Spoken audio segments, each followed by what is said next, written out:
this movie na parang to not be afraid to feel kung kinikilig ka. Ito na sa'yo pa ba ako?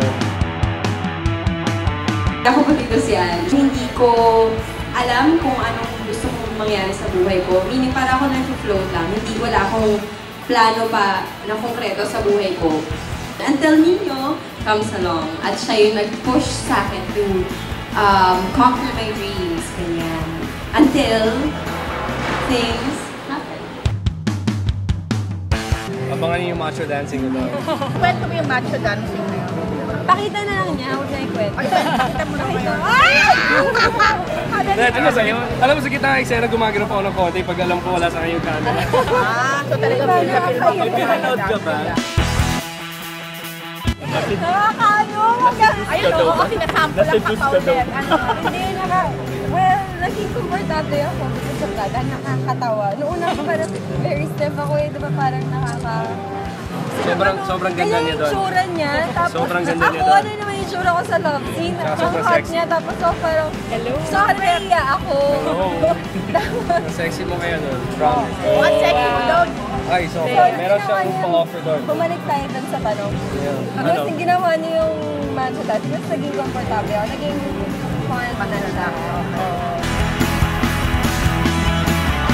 Pag inisip mo yung ganyan, yung sasabihin na ibang tama, yung makakailang. Pero, syempre, dapat mas komportable. Ako mas komportable, honestly, pagka hinahawakan ko niya, mas komportable because it's a familiar feeling. Alam ko, di ba, parang, Physically ba mas naging yummy si Jenna? Huwag na ito. Tanong. Sabi mo nga. Sexy niya doon. Sobra. Si Bea Sasagot naman si Bea. Bea, mas yummy nga daw ba si Gerald? ay, naku, pag napanood niya, I think ito yung fittest. Talaga. Ito yung hottest. Siyempre, nangihina yung ano yun. Na mas, sana mas... Nasa harapan ko, ah. Nandito siya. Ha?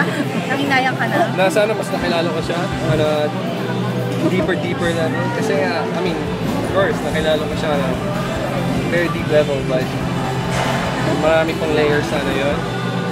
But, you know, why not? Bakit naman hindi? I mean, she's, like I said, she's so amazing to be with. Ang sarap niya kasama. Ang sarap niya kausap. Ang sarap niya tingnan. Pwede siya pakinggan ko mabuti ni Bea. Sabi ko pinapakinggan ko mabuti ni Bea.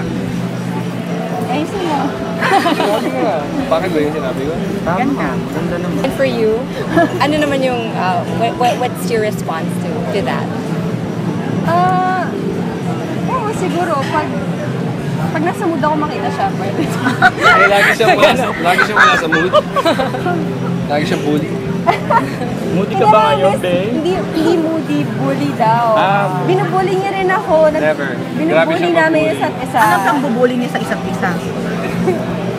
Basta Anong bully mga pang-asar? Anong kamikuan? Yung mga pinagdaanan namin. Yung before. past. Talaga? Okay. Yun. Pinagdaanan. Ngayon, nag-joke na namin yan.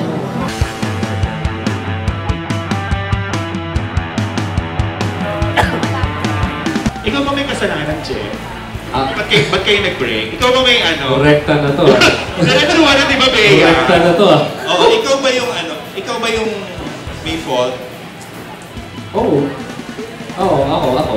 Eh, ano ako, sabi nga niya kanina, ano, parang immature.